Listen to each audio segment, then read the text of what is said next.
Hello students, आज हम देख रहे हैं क्लास 5 के चैप्टर 2 की एक्सरसाइज 2.6 जो कि डी मास रूल पर बेस्ड है। अब डी मास रूल क्या होता है? तो जब कभी भी किसी भी सम में सारे सिंबल साथ में दिए हुए हो, मतलब कि डिवीजन, मल्टीप्लिकेशन, एडिशन, सब्ट्रैक्शन सब कुछ साथ में दिया हुआ हो, तो हम कंफ्यूज हो जाते हैं कि हमें कौन सा पहले करना है। ओके, तो उस टाइम पे हमें डी मास रूल काम आता है, जहां पे D for division, M for multiplication, A for addition, S for subtraction, जो कि मैं यहां पे लिख देती हूं ताकि समझ में आ जाए।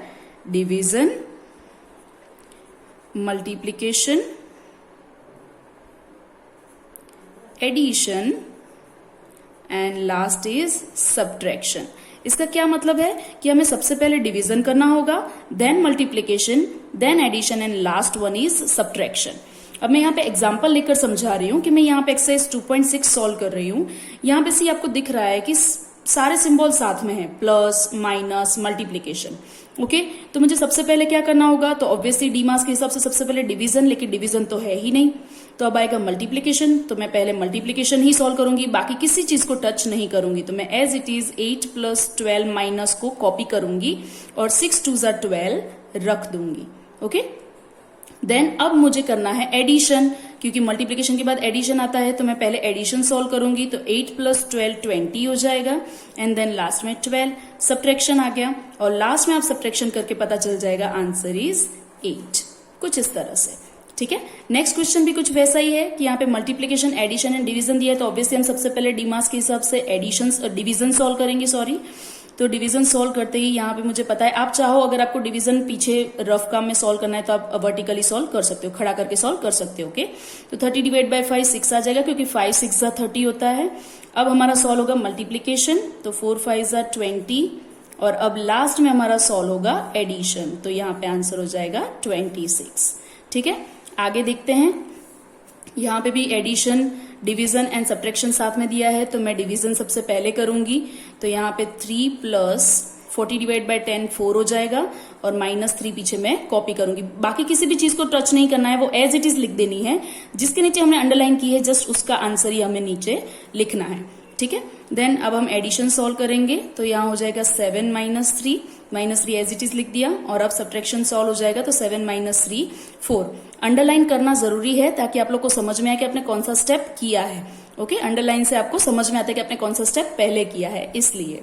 अब यहाँ पे देखते हैं, सबसे पहले डिवीजन होगा, तो यहाँ पे हो जाएगा 14 + 7 × 2 - 8। 16 / 2 का आंसर होता है 8। अब हम सॉल्व करेंगे मल्टीप्लीकेशन, तो 14 + 7 × 2 = 14 - 8।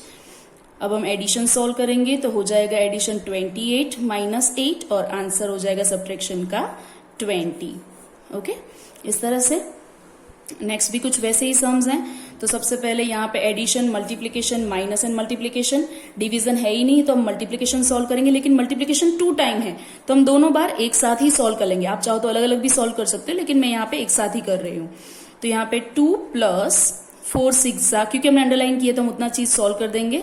4 × 6 = 24 - 2 × 6 = 12। अब हम सॉल्व करेंगे एडिशन, तो यहाँ पे 26 - 12 हो जाएगा, और यहाँ आंसर आ जाएगा 14। ओके, लास्ट में सब्ट्रैक्शन सॉल्व हो जाएगा। यहाँ पे भी कुछ वैसा ही है। सबसे पहले डिवीजन सॉल्व होगा, तो ये हो गया 20 × 5 - 100 / 100 1।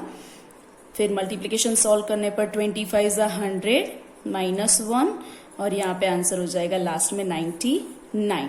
कुछ इस तरह से, ठीक है। यहाँ पे एक एक स्टेप करना जरूरी है ताकि आप लोगों का क्वेश्चन गलत ना हो जाए। कई बार ऐसा होता है कि हम डिवीजन और मल्टीप्लिकेशन साथ में भी सॉल्व कर सकते थे, लेकिन समटाइम्स उसमें गलती हो जाती है, इसलिए स्टेप बाय स्टेप करना अच्छा रहता है। सेम वैसे ही ये सम्स भी सॉल्व कर लेते हैं। यहाँ पे डिवीजन 2 जगह पे है, तो मैं दोनों जगह पे साथ में ही सॉल्व कर दूंगी। तो 8 + 20 / 5 का आंसर होता है 4, माइनस एज इट इज करूंगी, एंड 0 / 3 का आंसर होता है 0। ओके, क्योंकि 0 को किसी से भी डिवाइड करो आंसर 0 ही आएगा। फिर एडिशन सॉल्व होगा, तो 8 + 4 12 - 0, एंड लास्ट में 12। यहाँ पे बहुत सारे लोग जल्दबाजी में, क्योंकि 0 सब्ट्रैक्ट करना आसान होता है, तो डायरेक्टली सब्ट्रैक्शन कर देते हैं।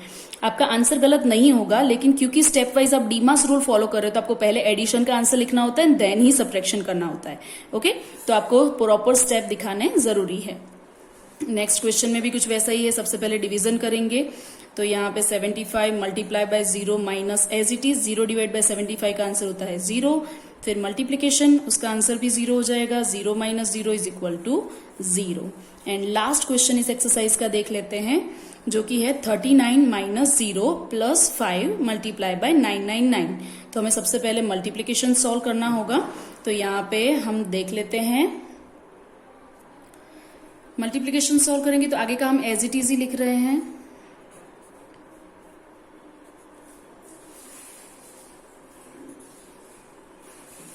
ओके, ये मल्टीप्लिकेशन मैंने सॉल्व कर दिया है। अब मुझे एडिशन करना है, लेकिन यहाँ पे थोड़ा सा अलग है कि आप कहोगे कि एडिशन कुछ इस तरह से सॉल्व होगा, लेकिन नहीं, हम एडिशन डायरेक्टली इस तरह से सॉल्व नहीं कर सकते क्योंकि 0 के आगे माइनस है और हमें एडिशन करना है। तो हम 2 एडिशन वाले सिंबल के ही नंबर लेंगे, मतलब एक एडिशन ये है और एक हम 39 लेंगे। क्यों? क्योंकि 39 के आगे कोई भी सिंबल नहीं है और कोई भी सिंबल नहीं, उसे हम एडिशन में ही गिनते हैं। तो हम किन दोनों का प्लस करेंगे?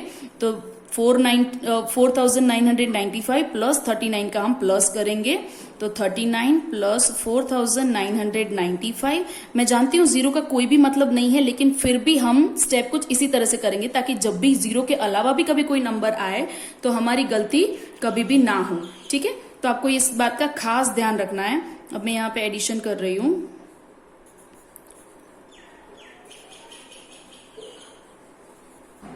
ओके, माइनस 0 मैंने एडिशन सॉल्व किया है और कुछ इस तरह से, और लास्ट में आंसर आ जाएगा 5034। ओके, तो इस तरह से मेरा पूरा एक्सरसाइज खत्म हो रहा है। तो आपको ये एक्सरसाइज ट्राई करनी है। Thank you.